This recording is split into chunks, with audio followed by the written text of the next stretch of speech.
What we've got here is failure to communicate. Hey, I'm UFC President Dana White, and you're in the ring with Callum McGregor.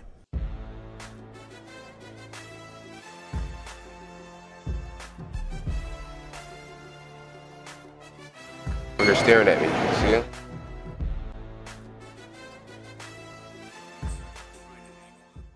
Against Malcolm Gordon, we have Denys Bondar coming in at a minus 275 and Malcolm Gordon at a plus 220, big dog.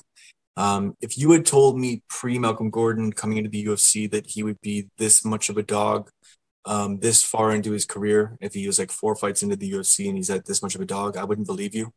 Because what he did in the regional scene, although, yes, I get there's some lower level guys at points, he'd still fought a better schedule than Bondar did. And he was submitting guys left, right, and center, and he was standing and striking with these guys and breaking them down and doing what he wanted to do to them.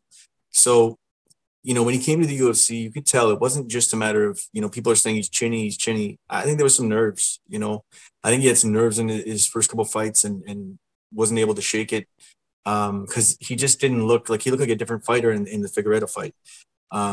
That being said, there's so many question marks with Bondar. I just don't know how to approach this fight because Malcolm has been finished multiple times and because I'm a fan of him and because there's a homer situation and I want to see him win, like legitimately I really want to see this guy win. I just don't know if I can jump on this. I think this is really a dog or pass situation. And I think when you have someone who's, how many, does he have any fights in the UFC, Bondar? No, this is his UFC debut. It's his debut. Sorry, go ahead. Sorry, go on. Yeah, he was supposed to make his debut 3 times. He's had 3 canceled bouts, one against O.D. Osborne, Victor Rodriguez, and then he had a canceled bout with Malcolm Gordon back in November. Yeah, they had rescheduled that. So, yeah, and this one they're questioning if it's going to happen too. I know it's been pulled by some books as well too.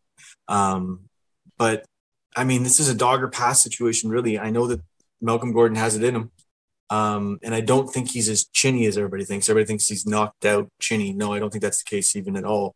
Because there's a difference between, like I even noticed this in the Bader fight. People were saying, "Oh, Bader's so chinny," but like even in his last, in the Corey Anderson knockout, he didn't really get knocked out. He got dropped.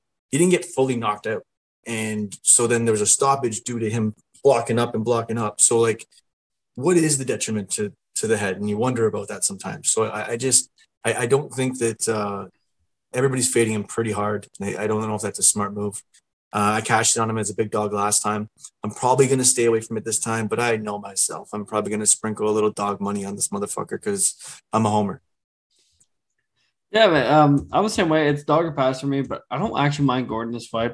With Bondar, like, I understand there's a lot of people that are higher than him, but I got to say, man, like, I watched like 10 of this guy's fight leading up to this, and my fucking pad and paper stayed pretty empty. Like, it's not that I don't think he's a good fighter. I think he was fighting extremely low-level competition, and there's not a lot that I saw that I really liked.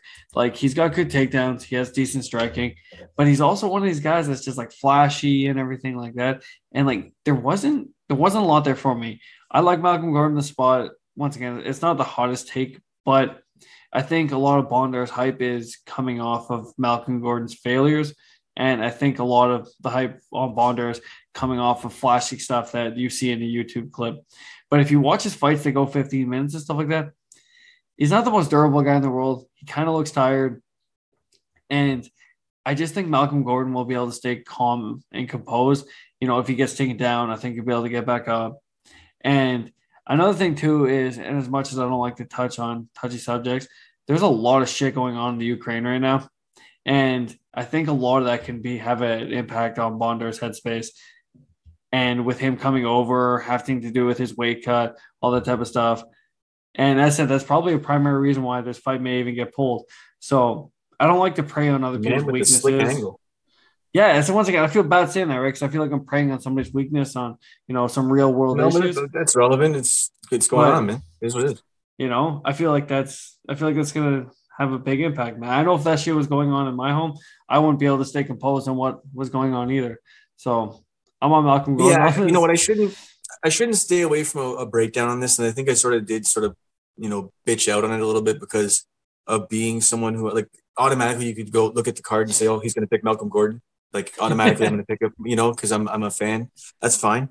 But I think the path to victory for Malcolm Gordon, and he's got to do it. He's got to do what he did to Figueiredo. He's got to be relentless with his setup for his takedowns. 1-2 shots in, 1-2, shoot, 1-2, shoot. And yes, I get it that Bondar is slick with the submissions, but at the same time, yeah, he's a jiu-jitsu guy, is he not? Yes. He's jiu-jitsu. He's a pretty well-rounded fighter. Yeah. But so with this, I mean, if he can be in top position, if Malcolm Gordon can get top position, obviously that's going to be beneficial to him. And he's a dirty ass jiu-jitsu practitioner. And from what I've seen on Instagram from Malcolm Gordon, I've had him on Facebook for like almost plus 10 years. And what I've seen from him recently is just a lot of jiu-jitsu. So, if he can take him down and be relentless and tire him out a little bit, you may see a completely different fight. So it may be worth the dog shot. Malcolm Gordon will be the final pick, and you know what? Whatever. Let's back to home. Yeah, hometown boy. Let's go on Malcolm Gordon. If you look at Bondar too, man, like let's just go through these quick things. Like, so you got 5-3, 2-2, 0-2, 2-1, 4-3, 12-10. Like the people that he's fighting on the regional scene, man. Like it's not like.